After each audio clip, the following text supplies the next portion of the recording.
दुनिया में सबसे ज्यादा अलग प्रकार के जानवर अमेज़न के जंगल में पाए जाते हैं। इसके अंदर जाकर ऐसा लगता है जैसे हम किसी दूसरी दुनिया में आ गए हों। इस वक्त धरती का सबसे ज्यादा घना जंगल अमेज़न ही है। ये बिल्कुल ऐसी स्थिति में है जैसे पूरी दुनिया में लाखों साल पहले जंगल हुआ करते थे।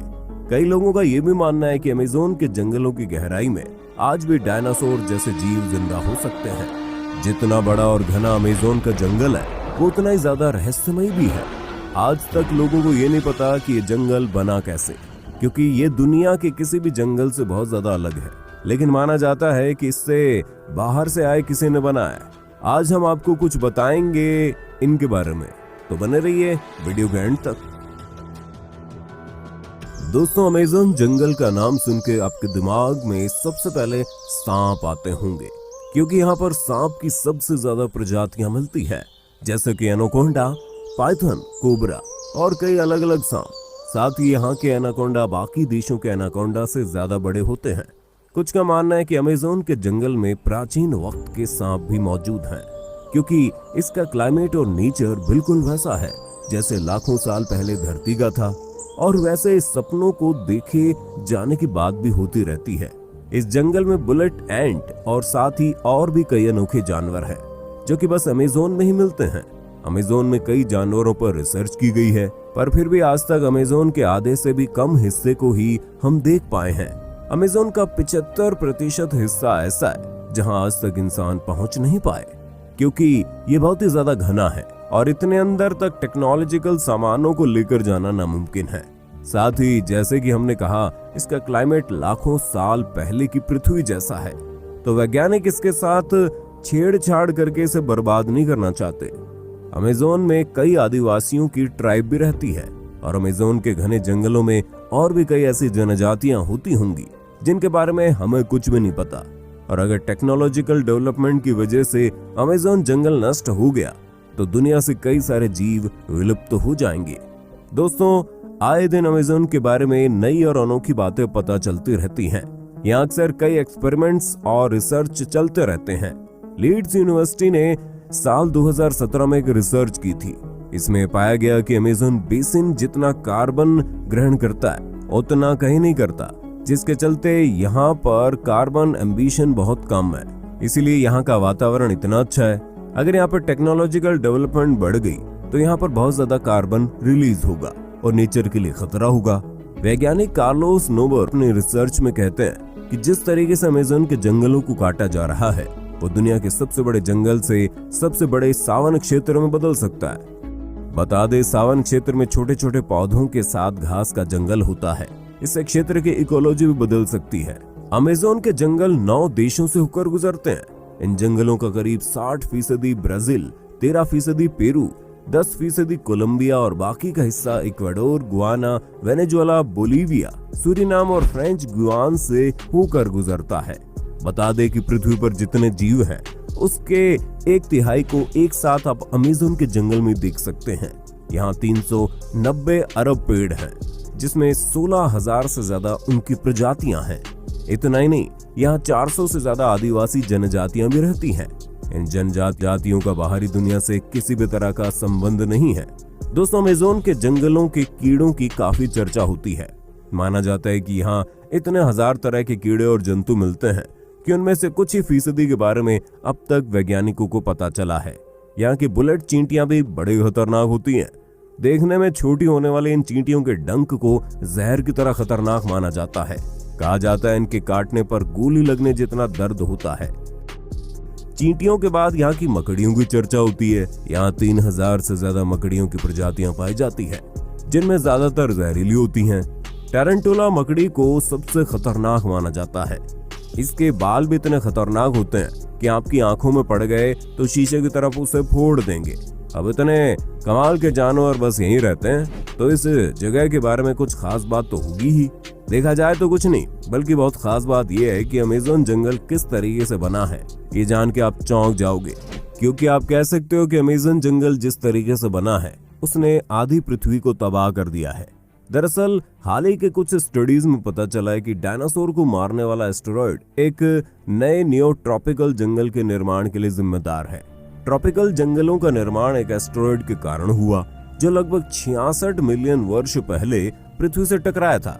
और इसके बाद क्रेटेशियस मास एक्सटिंक्शन हुआ था जिसने धरती के सारे रुख को बदल दिया, जिस दौरान हमारे धरती पर राज करने वाले करीब 75% जीवों की प्रजातियां पूरी तरह विलुप्त हो गई थी। ये मास एक्सटिंक्शन मुख्य रूप से 2 कारणों की वजह से हुआ जिसने विशालकाय डायनासोर्स और दूसरे जीवों की लाखों प्रजातियों का खात्मा कर दिया। सबसे पहले आज से तकरीबन 66 मिलियन सालों पहले करीब 15 किलोमीटर विशाल एस्टेरॉयड अचानक हमारी धरती से आ टकराया। इस एस्टेरॉयड के धरती से टकराने के तुरंत बाद ही सैकड़ों किलोमीटर दूर तक आग का गोला फैल गया जिसने अपने रास्ते में आने वाले जीवों को तुरंत ही राख में बदल दिया। इस टक्कर से समुद्र में कई मीटर ऊंची खतरनाक लहरें उठी जिन्होंने आधी दुनिया में तबाही मचा दी। इस टक्कर के बाद निकले धूल और राख धीरे धीरे आसमान में फैल गए जिस कारण हमारी धरती का वायुमंडल कई महीनों तक गैस और डस्ट से पूरी तरह ढक गया, जिसके कारण सूरज से आने वाली प्रकाश की किरणें धरती की सतह पर पहुंचना बंद हो गई।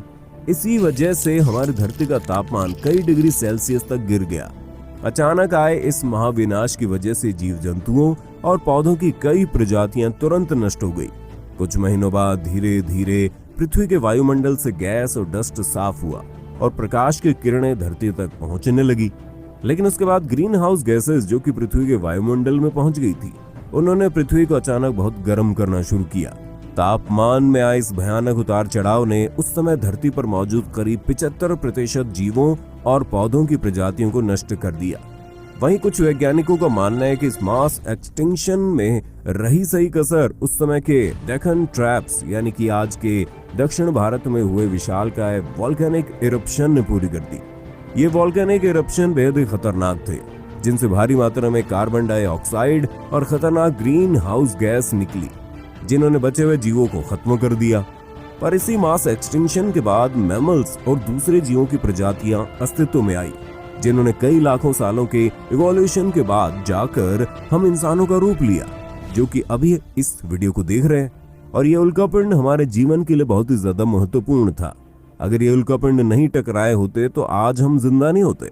और ये उल्कापिंड ही वो कारण है कि अमेज़न फॉरेस्ट इतना ज्यादा घना है और इसके अंदर कई अनोखे जीव रहते हैं। दरअसल आज जहां अमेज़न जंगल है वहां पर डायनासोर के समय में बहुत ही ज्यादा बड़े बड़े पेड़ हुआ करते थे, लेकिन कई शाकाहारी डायनासोर थे जो कि इन पेड़ों को खाते थे, जिसके चलते इन पेड़ों को कभी अच्छे तरीके से बढ़ने का मौका ही नहीं मिला क्योंकि डायनासोर उन पेड़ों को खा जाते थे। लेकिन जब उल्कापिंड गिरा तो डायनासोर पूरे तरीके से विलुप्त हो गए, जिसके बाद इन पेड़ों को खाने वाला कोई भी नहीं था। लेकिन ये जो उल्कापिंड था वो बिल्कुल सटीक अमेज़न जंगल के ऊपर गिरा था, जिसके चलते ये जंगल की हालात पूरे तरीके से गायब हो गई।